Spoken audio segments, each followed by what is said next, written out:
Hey everyone, welcome back to the channel. In today's video, we'll be reviewing two of the tanks that are earnable as part of next season. The next season is Heavy Metal. If you haven't seen the season review video, make sure to check out the video at the end screen as well as in the tags to know what are the quality of life changes that are being added with next season. So before wasting any more time, let's get started. So the first tank we are reviewing is GSOR 1008. This is a tier 8 British tank destroyer. It is an autoloader. This tank was available as part of, if I'm not mistaken, Ultimate Season Pass reward a few seasons ago, about like 2 years ago. So you might already have this tank, but if not, now you can earn it absolutely free. You don't even have to buy the season pass. You will just get this tank at stage 100. So the tank is it's a pretty solid tank. However, it does have a few cons as well. Let's go over cons first. The tank has a very long reload and only has a base DPM of 1500 damage per minute, and that's not great, especially when the game doesn't last very long. Another con of this tank is, which can be easily ignored by many people, is the penetration drop. This tank has the worst penetration drop over distance I have seen among any other tanks. I haven't seen this worse penetration drop, and it is 101 meter of penetration over 500 meters. So the standard penetration of premium is 321, but over 500 meter it comes down to 220, whereas your standard penetration, it is 226 and comes down to 211 over 500 meters. But your standard shell is AP and your premium is APCR. So technically your standard shell will have higher penetration. When we consider normalization into effect as well, you'll have a higher penetration with the standard shell at 500 meters as opposed to premium shell at 500 meters. So if you want to consider, you might want to try the skill that reduces penetration over distance, but that's your personal preference as well, as it'll help a little bit but not as much, as the penetration drop is just huge. However, we are getting the ability to swap one skill for 10 gold now, so that is something that is definitely worth a try. So now let's discuss the pros of this tank. Very great camo, not as good as Panther Jagger, but very respectable camo. Premium is APCR, decent shell velocity. The tank is mobile, you can rotate very effectively throughout the game, and because it has camo, you won't get spotted more often than not. The tank also has 11 degrees of gun depression. Usually we see 10 for most tanks, but 11, very solid gun depression, and you can peak ridges without exposing much of your tank. However, the elevation is not that great, which is the case with most autoloaders. So that is something that is expected. Another thing while playing this tank is the turret is weak, but you have a trolley hull, so sometimes it makes sense to just expose more of your tank when you are fighting against similar or lower tiers, because they'll end up bouncing your out through your hull when they are BRT. However, if you're micro peeking, which is how you should, but if the enemy do end up shooting you, they will pen your turret. So the turret is in general weaker, but you can get some lucky bounces with your hull. The view range is average, so you have to run optics as well as the skill if you want to outspot enemy tanks by yourself. My setup is listed in the description, but for equipment I'm running optics, camo, as well as vents. Instead of vents, you can also go with the gunling drive, as the aim time is long, especially because for the first shell. But if you can kind of control that, you can. The struggle isn't that much for second, third, or fourth shell because you're already aimed, and the bloom after fire is not that much. The tank also has a very great interclip of 2 seconds, especially at this tier, and the alpha of 320 per shell. So you have a potential to do 1280 damage per clip. That is enough to kill decent amount of tier 8, especially tank destroyer as well as light tanks, maybe some mediums, but you can definitely clip if the tanks have already taken some damage or they are tier 7 or 6. The tank can still do damage when you are mid tier or bottom tier, just because it has high standard pen as well as high premium pen, at least at 100 meters. And because the DPM is low, as I was saying, doesn't have the best DPM, even when you have everything equipped. The best games happen when you're actually bottom tier, because the games will last longer relatively. You have time to reload more often and then dish out more damage. So if I have to rate this tank, I would say between 8 and 9, depending on map, of course. So very, very solid tank.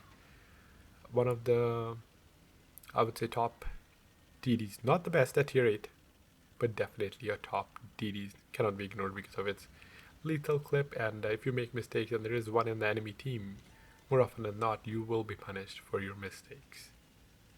So let's get started with the match. The score is already down to 6-6, tank remaining, and this was one of the maps where the game did last longer, and you'll see how this tank work as a bottom tier, because we see a lot of tier 8s, and also how you can control the game while being bottom tier and sometimes not even firing.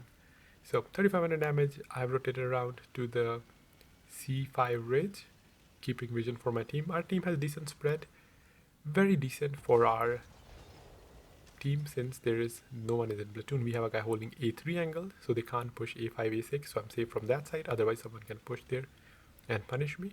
We have a tank at E7, keeping an eye on the guy at E0, as well as close enough where he can, if needed to, try spotting the cap. We had two more tanks that were rotating back. However, one of them, probably he might have fired and got deleted.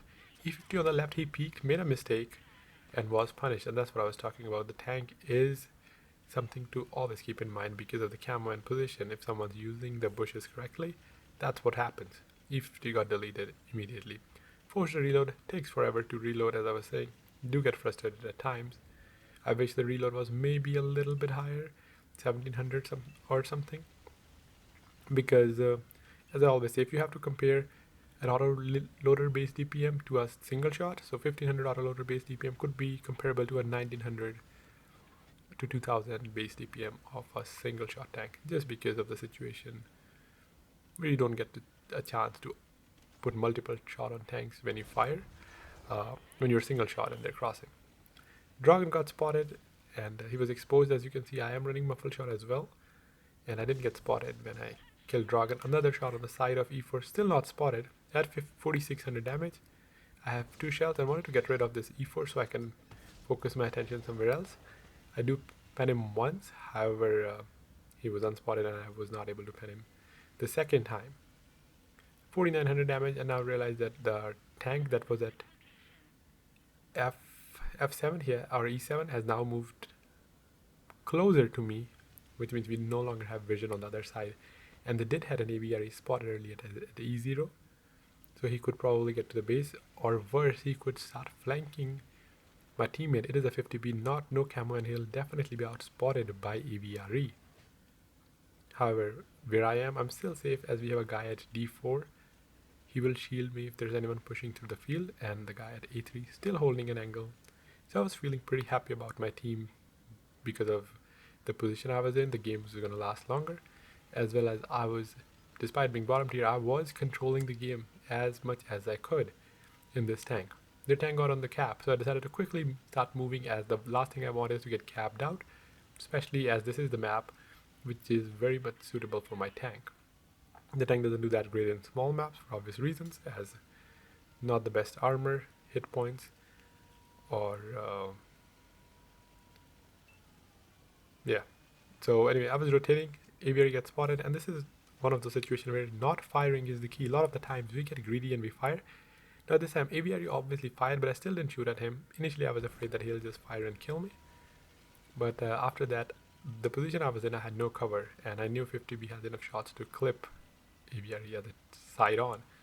But if I had fired, I would have definitely gotten spotted, and I might have taken a shot from E4, and even the guy that was on the hill, he might have closed down as well. So decided to not fire, as I was one shot for E4. Unfortunately, as the cap pressure started, 2 tanks from our team also jumped on the cap. which was very unfortunate. They were playing really well, but I think since we didn't have many tanks remaining, they didn't have much faith that our team will win, so two of them jumped on the cap. And I was only able to do 5600 damage, but if we hadn't capped out, this could have been a 65 to 7k game. Nonetheless, decent result for the tank, especially being bottom tier. So a solid tank, definitely recommend, especially since it's free. Now moving on to our next reward for the season. This is available with basic season pass. It is level 75 reward and it is Panther 88. One of the oldest tank in the game, and if you have been playing for a very long time, you probably has this tank. I also had the tank already in my garage, never played it because this tank was old when I started playing, and I started playing like 6-7 years ago. But the tank was buffed recently. It does have 280 alpha, base DPM of 2175, so 700 more than the GSOR. But the key thing, or the one of the pro of this tank, is that it is one of the preferential, tier 8 preferential tanks in the game, which means as long as you're playing by yourself or another pref tank, you will never see tier 8s, or sorry, tier 10s. You'll only face tier 9s or tier 8, 7 and 6s. So very good tank when you want to avoid tier 10s and also play tier 8s. The tank does have 1500 hit points. Not the best camo. I am running camo net because you get flat bonus. However, the tank, like any Panther, does not have the best camo. So no point running a camo crew. I went with a more heavy tank crew. And decent mobility, you can rotate around, but have to be extra careful. The penetration is a little less than other tier 8s because it's a pref tank. And any pref tank, they do have some disadvantages compared to the equivalent tech tree version. Sometimes it's mobility, sometimes it's DPM, sometimes, or more often than not, it's always the pen. And that's what the case with this tank is. 237 pen, you can still make it work against tier 8s, but you can struggle against tier 9s, especially if they're angling well. The tank doesn't have the greatest armor either, so your turret will get penned through, only 185 mm of turret armor. So if you do expose your turret, or if you try to side scrape and your turret is exposed, you will end up getting penned. However, you have enough side armor where you can side scrape and bounce lower tiers, just not tier 8s or 9. So I'm in Sandriver, went to the river hill, a decent spot to farm, especially when they're going into the river, as you can see, or if they're closing in. At 1900 damage, this bar is exposed. Bar, of course, one of the worst tier 9s. Actually, no, let me change. One of the worst tanks in the game. No gun depression, so you can't shoot anyone. Basically, you can sit in front of bar and he still might not pen you. Unless you get super unlucky and he gets able to get a shot at you. So he might end up at more accurate. Trying to spot the bar, he does get spotted. Reversing back so that I don't take shot from their spawn. Bar's not really paying attention. However, unfortunately, there's a heavy at B7. He overpeaked and penned me. Penned me again. Actually, the first shot was from the left side, and now I took a shot from that heavy. And now I'm at 30 or 300 HP only. Unnecessary loss of HP as I was relying on my team to finish the guy on the right, as we have a clear overmatch, but not enough pressure, and I just got punished. And as I was saying, the tank is big, not the best armor, but you have to kind of use your HP as your armor. Try to not trade it HP early on as well, or try to not peak too much. You do have 8 degrees of gun depression, and because the tank is tall, you can make 8 degrees of gun depression work. As said, decent DPM, 280 alpha, respectable alpha for a tier 8 medium. So more often than not, when an enemy tank fire, you will have enough time where you can put 2 shots into him before he reloads. 4300 damage, we are winning by 6 tanks. And this is the time I decided to close in. However, I had a shot on DS60, side turret exposed, put a shot into it, 310, beautiful roll. You know, when that's kind of one of the good things about 280 alpha, that you do see 300 rolls here and there. And I definitely find it enjoyable. Who doesn't when you're shell or when you're alpha high rolled, and that too into the next 100 value. So 4800 damage, 4 tanks remaining. I am one shot, however, no one was paying attention to me after the initial loss. So at this point I decided to push, got spotted and target again, decided to retreat, waiting to get unspotted. Meanwhile, they lost another tank. I do know that tank destroyer is in the river as I had bounced a shot on it earlier. Decided to push, maybe get some more damage on a tank destroyer. So my plan was I will shoot the MBT and then ram the HMH ISU-130. However, since Conway was pushing, I got kind of super confused what to do, and you'll see I'll end up doing nothing. I should have just focused on the TD. However, because I was greedy and because of my greedy plan, I RB and RBRT didn't work. Then I was like, okay, I can shoot the right guy again, but meanwhile, he died from my teammate, and before I could turn my turret, Conway, which has crazy DPM, also took out the other tank. So that's it for this video. Thanks for watching, guys, and I'll catch you in the next one.